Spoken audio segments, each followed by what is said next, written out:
Estou aqui desde os anos 70, né, 78. Dessa época havia já um interesse da faculdade de ter um veículo de comunicação publicável, como exemplo de outras universidades, de outras faculdades de medicina que tinha esse tipo de veículo. Foi concretizado mesmo a partir dos anos 80 e foi evoluindo diversas vezes até chegar no formato que nós temos hoje. O boletim ele é antigo, ele data da final da década de 80, mas teve uma descontinuidade e ele não tinha um número, uma numeração, uma continuidade mensal. Ele por alguns anos ficou sem ser editado e muitas vezes, ou em algumas vezes, se pensou em substituir o boletim por uma revista científica da FCM. Só que revista científica de instituição de ensino, principalmente na área médica, é complicado pela dificuldade de crivo editorial, de escolher os artigos a serem publicados. Então a ideia foi a retomada do boletim em 2005, mais no sentido de um boletim informativo mesmo, né? Sem um caráter, embora informativo e de divulgação científica, não teria um caráter de publicação de trabalhos completos, né? Nem resenhas, nem anais de congresso. A ideia era ter um boletim acessível de divulgação, que fosse encaminhado a algumas entidades, que tivesse acesso público. Então a ideia foi essa retomada, e incluir nesse boletim alguns temas que na FCM da época estava em discussão, por exemplo, ensino médico, história da medicina, e um tema geral do mês, ética em pesquisa e ética na atividade médica. Então era um boletim temático, que tinha um tema mensal, no entanto reunia algumas, eram 6 ou 7 páginas, e cada uma dessas páginas estava relacionado a uma temática. Ética, ensino, tema do mês, história da medicina, e eu acho que era isso, né? Então o boletim tem muito a cara do seu tempo, né? Ou seja, ele foi mudando, mas no início, quando a gente pensou em retomá-lo, ele tinha essa ideia, ou seja, de mostrar o que na época a faculdade estava discutindo. O projeto editorial gráfico no início era feito naquele formato bem tradicional mesmo, de offset, pestapagem, montagem, você mandava para a gráfica, se fazia um boletim somente de uma folha. Depois a gente já evoluiu com o advento já da informática e dos programas gráficos, foi feito mesmo de uma forma mais técnica, de melhor qualidade e de possibilidades maiores, né? Para ter um formato mais moderno, foi muito importante a participação da editora da Unicamp. Na época, eu fazia parte da editora e eu não me lembro o nome da pessoa. Tinha uma pessoa que trabalhava com estilos de publicação, que ajudou muito no layout e no design do novo formato, para que ficasse mais moderno, mais interessante e tudo. Então a editora, na época, era dirigida pelo professor Paulo Franchetti, e ele abriu as portas para essa ajuda no que precisava, o formato dos textos e a formatação gráfica do boletim. Então, para tornar uma coisa mais moderninha, né? A primeira editoração do boletim, numa qualidade melhor, foi feita com a Ana Basaglia a partir dos anos 90, 2000, e na diretoria da doutora Lília Lavras, né? Ela elaborou o projeto e nós continuamos fazendo cada edição da forma que foi elaborado.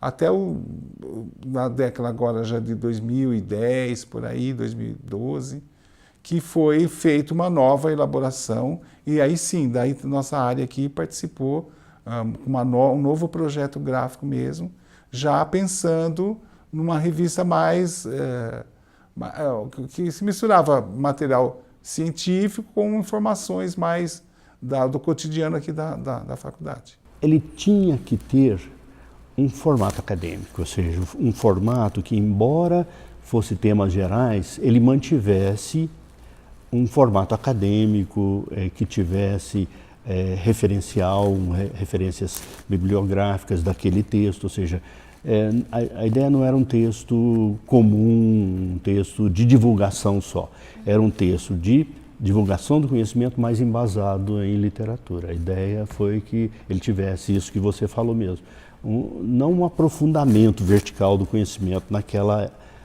área, mas o embasamento científico do que estava sendo veiculado. Eu cheguei aqui à faculdade em maio de 2005. O boletim já estava em andamento, a parte de idealização do boletim. Inicialmente, quem teve a ideia foi a doutora Lilian, né? Depois o Dr. Gontijo, que foi quem deu continuidade ao projeto. Então começou na gestão da doutora Lilian, mas ele foi implantado na gestão do Dr. Gontijo, que assumiu a direção da faculdade em julho de 2005. Então praticamente eu comecei quando o projeto estava ainda em gestação, no qual tinha a Ana Basaglia, que era a diagramadora, o Emilton, que acompanhava, porém todas as discussões da estrutura eu não participei. Então isso veio pronto para mim. Então eu comecei praticamente desde o início.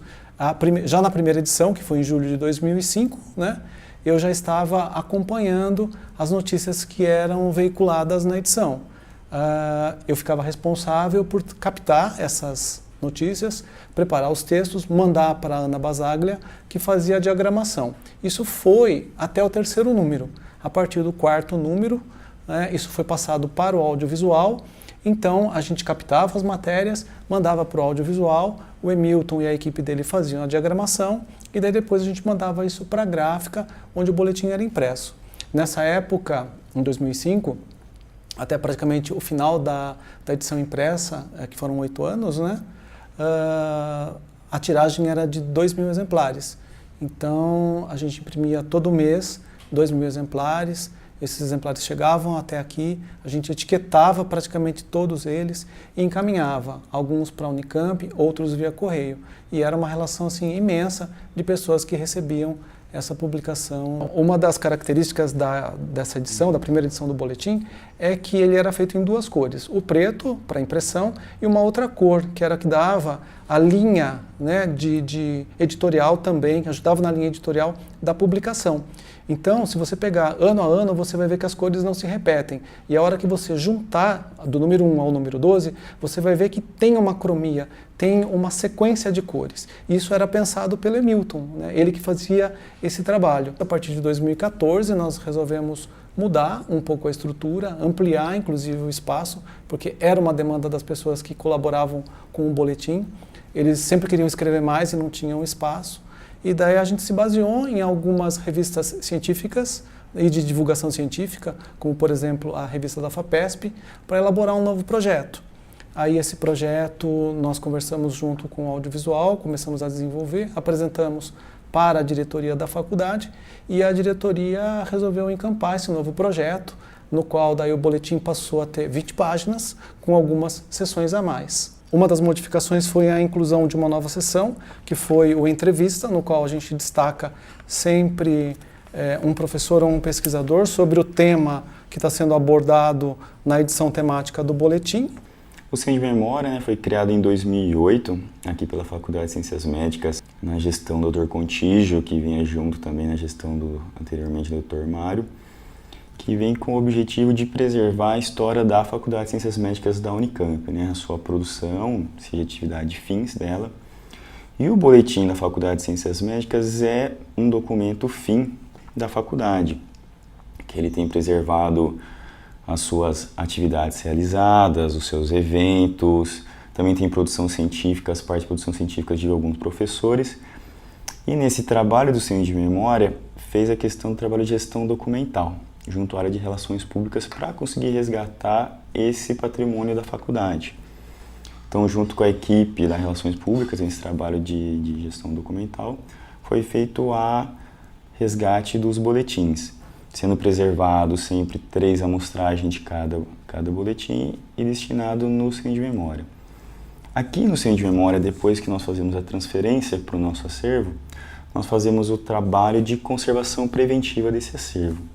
Por isso é um documento novo e lá nas Relações Públicas eles estavam bem conservados, nós fazemos só a questão da higienização, que é a higienização por trincha, manual, pequenos reparos, também a questão da costura, para isso poder prolongar o seu prazo de preservação junto sem de memória. Atualmente também ele já foi feito um inventário manual, ele está indexado, então no nosso catálogo, nosso inventário é possível achar esses boletins, então ele está conservado aqui no Centro de Memória por um longo prazo. O conhecimento, a divulgação do conhecimento, ela está cada vez mais rápida, né? E os meios impressos têm tido uma dificuldade cada vez maior de a pessoa recebe um boletim. O que a gente notou com o tempo foi muito legal no início, mas com o passar do tempo, pela agilidade, pela correria, pelo número de informações, o boletim escrito, impresso, ele passou a ser alguma coisa que, isso não só aqui, a mídia impressa de uma maneira geral, né? Ela ficou menos interessante do que você, a qualquer momento, você pode abrir um computador, um laptop ou alguma coisa, um celular e ler, né? Então, eu acho que essa possibilidade de colocar o boletim online e com divulgação em rede, isso eu acho que pode torná-lo mais popular, mais divulgável e inclusive mais barato, porque você não precisa gastar dinheiro com impressão, que na época a gente sofria para fazer impressão, tinha que ter recursos para fazer impressão do boletim, e você pode manter o mesmo cuidado editorial com um outro tipo de mídia. O ponto de partida para a migração do impresso para o digital foi o próprio boletim mesmo. Eu tentei pegar os elementos gráficos da publicação impressa e representar ela no site, no boletim digital. Por quê? Para que as pessoas que já estão acostumadas ao formato impresso não fiquem muito perdidas com o formato digital, que seja uma coisa bem orgânica para elas. Por exemplo, nas páginas igual da entrevista, né? Que tem o professor, né? Sempre a imagem do professor, aí a gente buscou também manter a imagem grande do início da entrevista, né? Para a pessoa não ter aquele baque. O que a gente precisou adaptar, por exemplo, a fonte mesmo. No impresso fica muito bom essa fonte serifada, né? Com esses risquinhos em cima e embaixo. Já no digital não faz uma leitura agradável, né? Precisa ser uma fonte maior para ela ter essa diferença, tá? Para a pessoa rapidamente poder ler. Então, essa fonte serifada no digital ela fica muito boa em título, fica bem legal.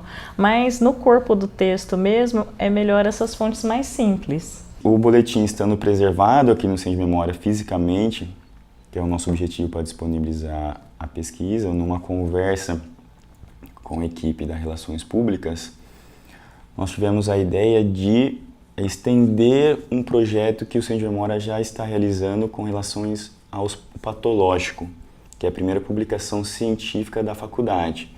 O que é esse trabalho? Nós estamos fazendo a digitalização em PDF-A, pesquisável, em parceria com o Arquivo Central da Unicamp, para depois inserirmos todo esse acervo com os metadados no sistema de bibliotecas da Unicamp.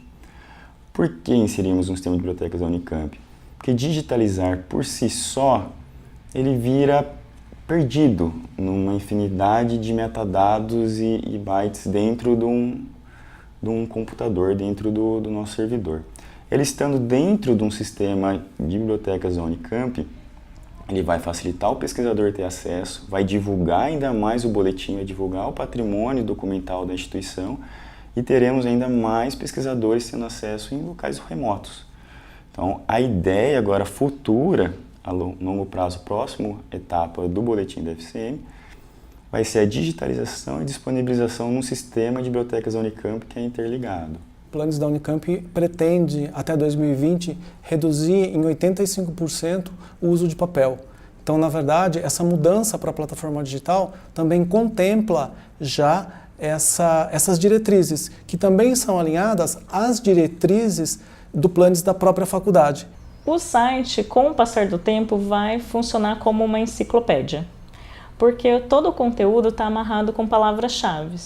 Todo o conteúdo que vocês forem desenvolvendo, vocês vão ter que colocar várias palavras-chave neles e com o passar do tempo, essas palavras-chave vão se repetir.